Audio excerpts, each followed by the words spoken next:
Утринска програма Сака Македонија на фреквенцијата на телевизија Сител во продолжение од она што го најавивме како содржина до 10 часот и 30 минути ова саботно. Прво издание во септември на утринската програма. Ќе зборуваме за една навистина доста интересна и во Македонија помалку позната, претпоставувам, за пошироката јавност професија.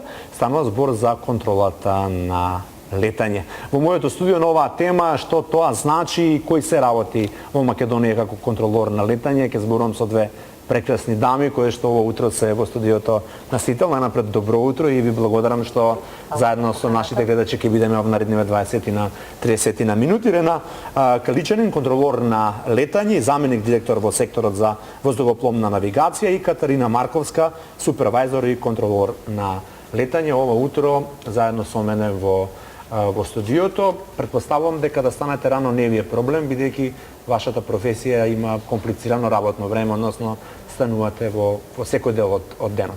Предпоставувам. Па токму така, меѓутоа не би рекла баш комплицирано работно време, туку стануваме кога има потреба, смените се најчесто фиксни и спремни сме да ја завршиме својата работа. Така, голем дел од луѓето кои што работат во обичаени професии имаат проблем да дојдат во утринската програма, бидејќи ние генерално исто така рано стануваме. Малкумина од луѓето знаат што е тоа да се контролира сообраќајот на македонското небо. Вашата професија им звучи чудно, комплицирано, сметаат дека не секој може, а претпоставувам и дека не секој може. Провокација за денешното ваше гостување во мојата утринска програма се неколку работи. Прво да објасниме што е тоа контролор на летање, кој тоа во Македонија не го контролира воздушниот сообраќај и воздушниот простор. Да потсетиме дека можат дел од нашите гледачи да се пријават на еден интересен конкурс и да станат ваши колеги. Но за почеток, еве првото прашање, да ни објасните накратко што работи МНАВ, односно која е функцијата на ова претпријатие за сите оние гледачи кои што не ја знаат точно функцијата и на претпријатието и на тоа што тоа работи. Така, МНАВ или Македонска навигација е акционерско друштво во потполна собственост на државата, инаку е давател на услуги во воздухопловна навигација, така е точниот, коректниот назив. Што всушност ние работиме, ги даваме сите оние услуги кои што се потребни за да се грижиме за безбедноста на воздушната пловидба. Покрај за цивилната, ние се грижиме и за воената воздушна пловидба во Република Македонија. Во некои држави овие функции се подвоени, кај нас сега се уште тоа е под наша надлежност.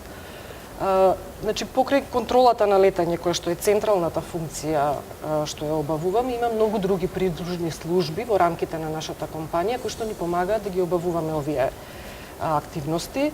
Значи, службата за картографија, метеоролошката служба, службата за проток на сообраќај, службата за информации во лет и така натаму. Техничката служба која што ги одржува уредите и средствата кои што ние ги користиме, и секако административните служби кои што помагаат за функционирање на целата компанија. Така, Катерина, вие сте активен контролор на летање. Што представува, еве да кажеме, за пошироката јавност вашата професија и како се одлучивте токму да работите како контролор на летање во Македонија, во МНАВ? Значи, да ви одговорам на првото прашање. Работам како активен контролор на летање, иако моето работно место е супервизор во областната контрола на летање.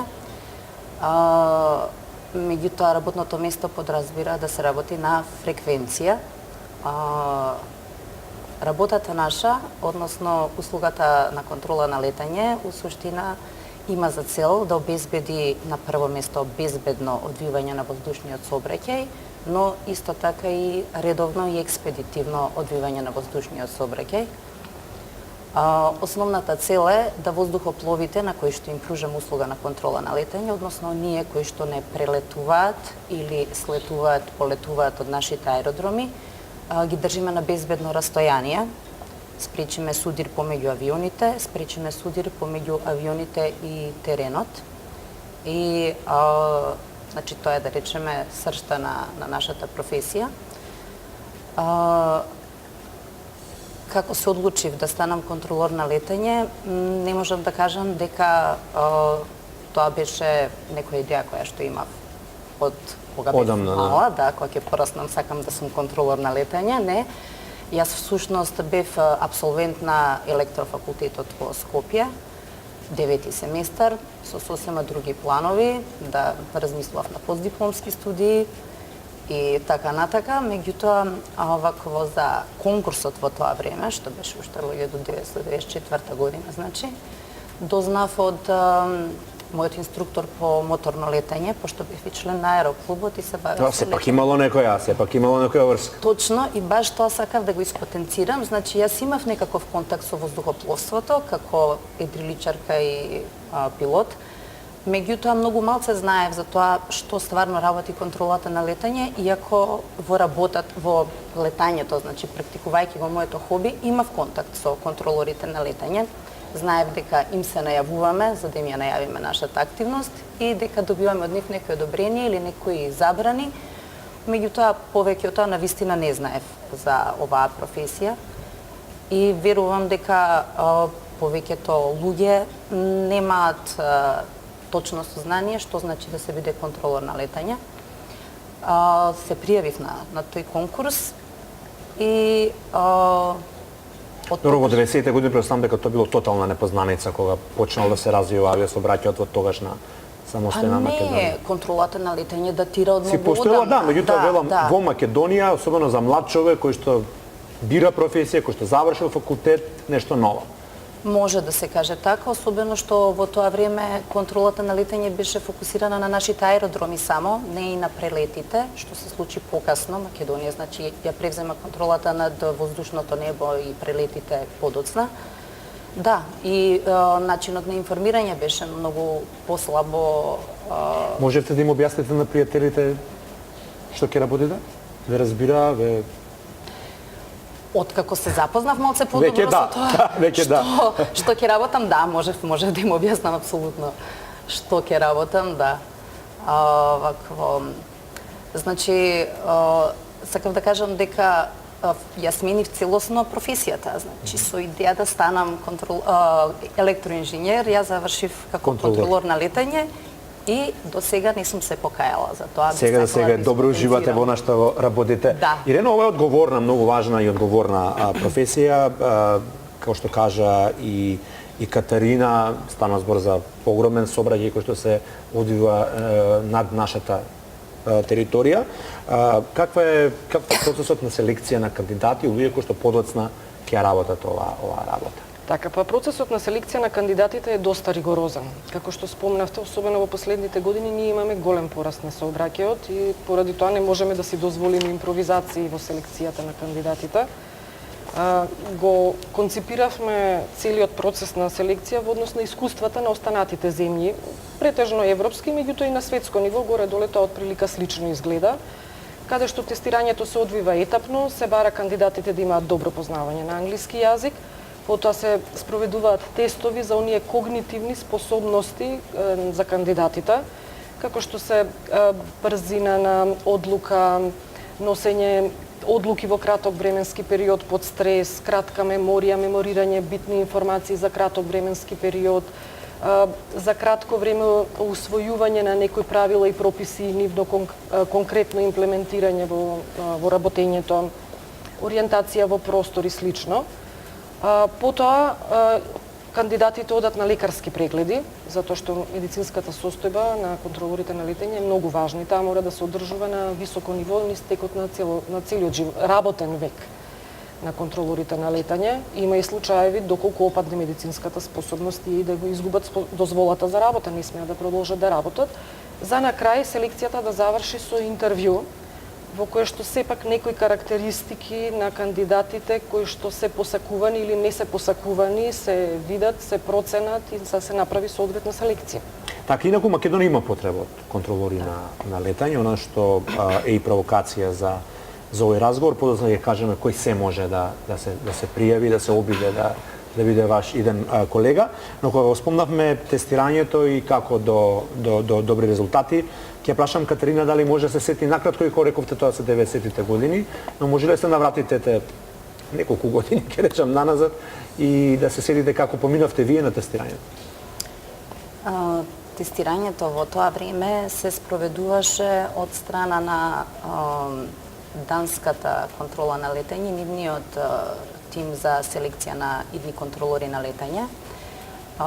И во тоа време они применува исто така специјализирани тестови со кои што треба да се утврди дали даден кандидат ги поседува вештините што се потребни за да се стане контролор на летање, односно она што спомна Ирена. За разлика од денешно време кога тестирањата се прават компјутерски, значи електронски, тогаш немаше такви технологии и тестирањата беа правени на класичен начин со хартиени, значи писмени тестови. Меѓутоа, вежбите, принципот на решавање и типот на вежби беше многу сличен на ова што сега се прави електронски. Имаше повеќе вежби кои што се однесуваа на утврдување на способностите на кандидатот за логичко заклучување на последователни настани, за ориентација у простор, за 3D визуализација, за брза калкулација и донесување на решение и одлука за тоа што го гледа во тие задачи. И беа исто така, како и сега, што се повеќе последователни тестови со одредени паузи помеѓу тоа. Во тоа време имаше многу пријавени кандидати, мислам дека беа околу 600 или 700, може да Ирена подобро се сеќава, ама беше значителна бројка, така да прво се правеа тестирања по англиски јазик, за да се утврди дали кандидатите го задоволуваат условот за добро познавање на англиски јазик со оглед на фактот дека тоа е јазикот кој што официјално се користи во време се комуницира со доставом со сите. Да, значи тоа е официјалниот јазик што се користи во воздухопловството. Па онда следа овие тестирања, за да на крајот има и тестирања што се психолошки поврзани, за да го утврдат карактерот на кандидатот и на крајот нормално лекарските прегледи за да се утврди здравствената состојба и дали кандидатот ги исполнува потребните услови од тој аспект. Значи, Катерина, од 600-700 пријавени, на крај колку завршија на позицијата? На позицијата завршија во таа, ние викаме прва данска класа, затоа што беше финансирана од грант од Данска. Во таа прва данска класа отидоа 10 кандидати на школување во Копенхаген. И тоа исто би сакала да спотенцирам дека еден од мотивите да се пријавам на конкурсот беше тоа што во конкурсот стоеше дека кандидатите што успешно ќе поминат на тестирањата ќе идат 6 месеци на обука во Копенхаген. Сосема примамливо. Да. И фактички школувањата за контролори на летање, зашто Ирена може да каже повише, и се одвиваат тие основните надвор од Македонија во некои сертифицирани и реномирани центри школи за контрола на летање. Така, тоа сега да прашам следно. Ирена, што следува за оние кандидати кои што успешно ќе ги поминат тестовите, која е процедурата понатаму? Така, за кандидатите кои што успешно ќе го завршат овој селекционен процес, планираме да склучиме договор со нив да бидат упатени на тоа основно школување. Основното школување има почетно школување и школување за одреден рейтинг, тоа е, да кажам, специјализација во областа на контролата на летање, со што веќе ќе можат понатака, доколку се успешни во понатамошниот процес на обука, да се стекнат со дозвола на контролор на летање. Значи, во првиот дел, во почетната обука, првенствено учат теоретски се што им е потребно од авиацијата, воздухопловни правила и прописи, навигација, аеродинамика, како летаат воздухопловите, метеорологија, воздухопловна метеорологија од нашиот аспект и сите оние други останати правила, прописи кои што ќе им бидат потребни во текот на работењето. Потоа одат на симулатор каде што се специјализираат за одредена област, каде што работат баш вежби со различни карактеристични ситуации кои што може да ги очекуваат, со што кога ќе завршат успешно се стекнуваат со дозвола за студент контролор на летање. Таа дозвола подоцна им овозможува во единица на контрола на летање, било каде, да речеме во Европа, да отидат и да започнат обука во таа единица на контрола на летање. Таму ги учат локалните карактеристики на тоа работно место, во тој воздушен простор или аеродром, зависи за што ќе бидат надлежни. Потоа исто така одат на симулатор каде што ги вежбаат овие работи во тој воздушен простор, за на крај обуката да заврши на оперативно работно место под надзор на инструктор, каде што веќе вистински ја даваат услугата на контрола на летање, меѓутоа сепак одговорен за безбедноста во текот на нивното работење тој е инструкторот. Кога на крај ќе го положат испитот, ние планираме да ги вработиме на неопределено работно време и ќе можат веќе самостојно да работат и да бидат одговорни на своето работно место. Сега доаѓаме до главниот момент, тоа што ги интересира нашите гледачи. Мислам дека доволно ги испровоциравме како во овет. МНАВ има распишено повторно конкурс за контрола на летање. Република Македонија има недостаток од ваши колеги. Во неколку наврати јас лично сум успеал да видам конкурси. Каде, кој може да се пријави да биде ваш колега и немој да ме садите поречно, лично македонеци се мисли тоа, морам да бидам нечив од некого, да имам партиска книжка, да бидам соверица на власт.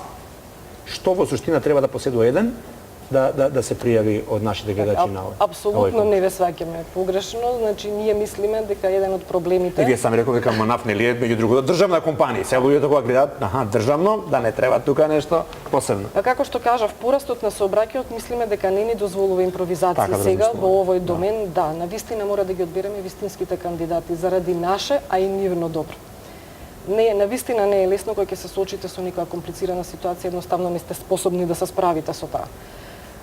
Значи, ние веќе овој конкурс го имавме распишано во текот на месец март и баравме 12 кандидати во овој циклус.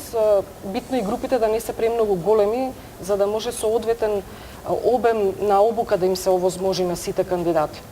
За жал, како што кажа Катерина, во наше време имало по 600, 700, 800 кандидати на еден конкурс. Овој пат и покрај нели интернетот, достапност да социјални медиуми, на информацијата, имавме само 200 пријавени кандидати, од кои што повторно ќе кажам, за жал, само петорица го помина успешно тестирањето.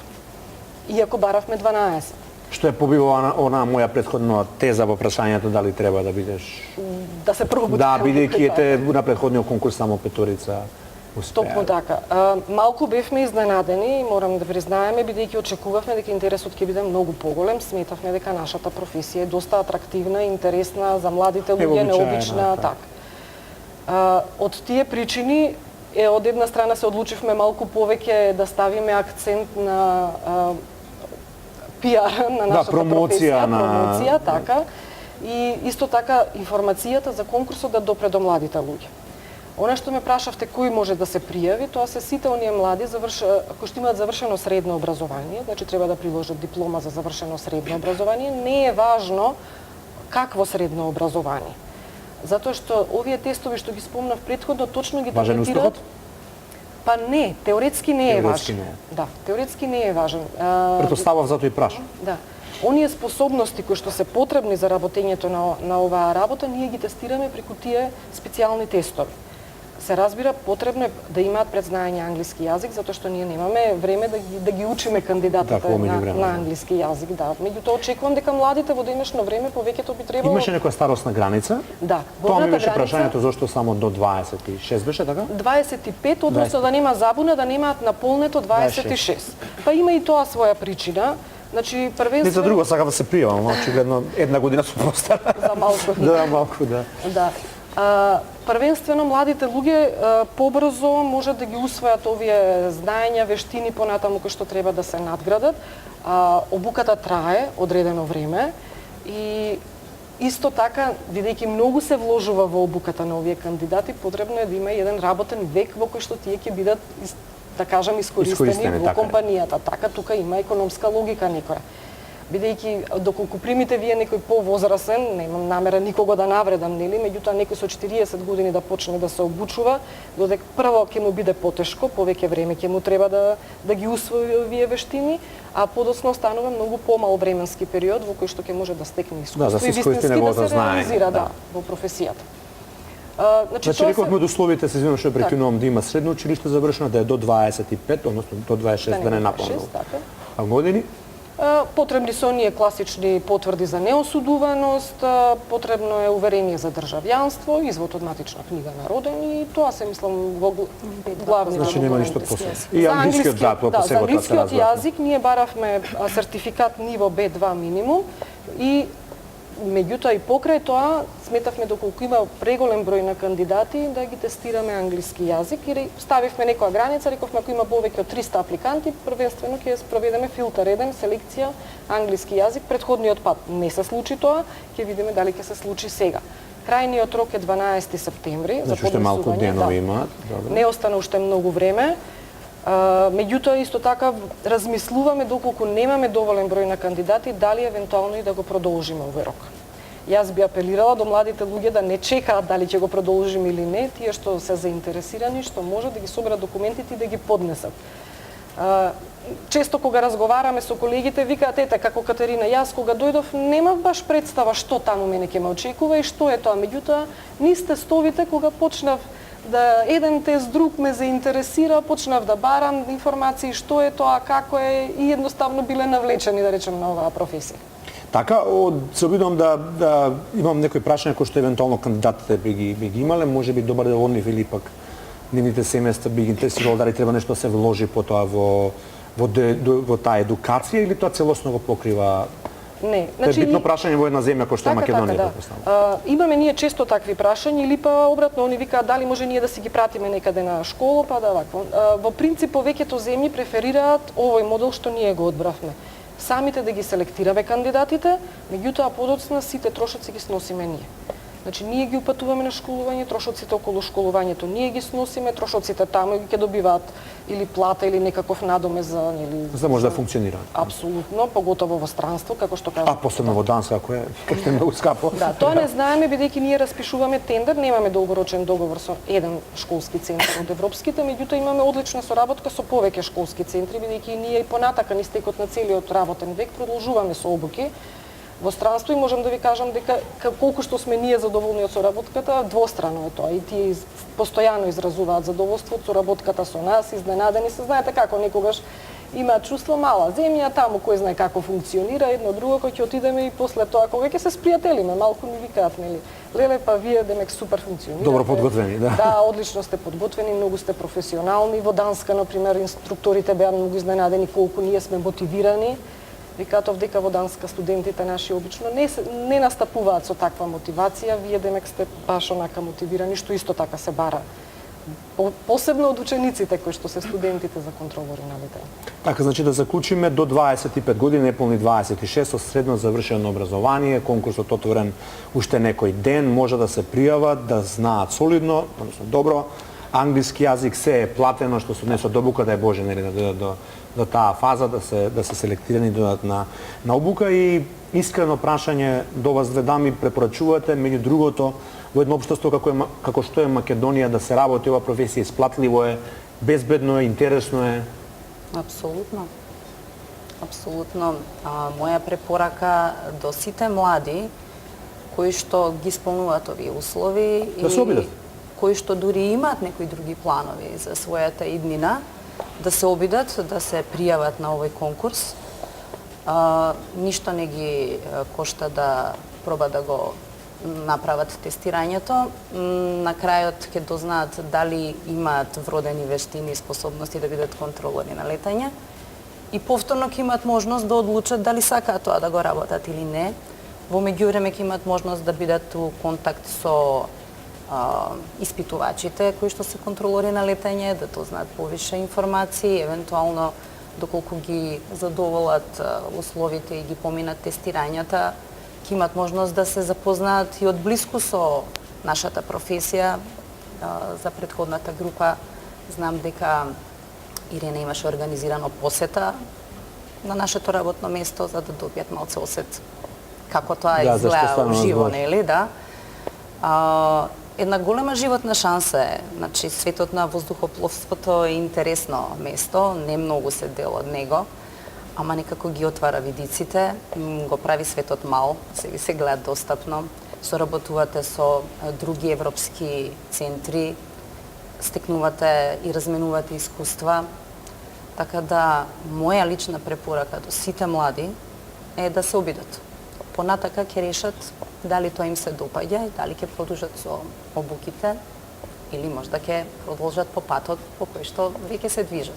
Така ова прашувам не за друго, бидејќи добар дел младите луѓе токму преку воздухопловите кои што вие ги контролирате замина од нашава земја, за жал, да барајки си ја среќата некаде надвора, оваа професија која што вие како професионалци го работите, и како е потребно и со кадар во Македонија, но и на тој кадар му овозможува пристојна работа, иако Македонија нема свој национален авиопревозник, една од ретките земји што тоа го нема, меѓутоа е една од најфреквентните на Балканот со прелети и со летови. Велат, читам дека многу скоро воздухот ќе стане пофреквентен сообраќајно отколку земјата и тука е нели повторно пофалбата до вас дека сепак воздухопловот е најбезбедното превозно средство во светот, како информација дека вие добро си ја работите својата работа. За крајот од овој разговор, бидејќи имам две дами од МНАВ, дали во нашиот воздухопловен свет повеќе работат дами или има подеднакви дами и господа, дали има можеби некоја поголема разлика кој повеќе во контрола на летање доминира? За жал низ годините и се уште оваа професија се перцепира повеќе како машка, така што господата доминираат се уште во нашата професија. Значи кај вас е така ситуација. Се гледам нешто подготвувајќи се за разговорот и во Европа и во светот, иако повеќе дами има отколку во се работи на тоа да дојде до изедначување, нели? Мислам дека единствено можеби во Шведска и во скандинавските земји се блиску до 50-50. Меѓутоа во останатите делови од светот се уште до 10 на 15-20 години во одредени контроли воопшто не било ни дозволено жени да работат оваа работа. Да, на времето многу работи не беа дозволени за жените. Може ли некој што се плаши од авион да работи контрола на летање, што не лет? Може. Имате такви примери? Не мора да патува со авионот, да. Може да ги раздваја. Так, одлично, вие предоставам дека немате никаков проблем со летањето. Ви благодарам што ова утро бевте заедно со нас. Се надам дека ќе бидете вистински пример за многу млади луѓе кои што ова утро не гледаат, дека сепак може и во оваа земја се работи нешто интересно, да се заработи и да се биде врвен професионалец. За крај уште наш каде може да се пријават сите кои што ги Сите кандидати, документите треба да ги поднесат во нашата архива на МНАВ, која што се наоѓа во палата Лазар Поп-Трајков. Тоа е новата зграда Карши Бристол хотелот. Така, меѓутоа точните информации и целиот оглас може да го видат на нашиот вебсайт mnavigation.mk. Да, има Facebook денеска, модерно време, мислам дека лесно ќе се снајдат. Да Особено овие кандидати за оваа професија, мислам дека нема да им биде проблем. Уште наш ви благодарам што ова утро бевте заедно со мене. Ви благодарам на покана.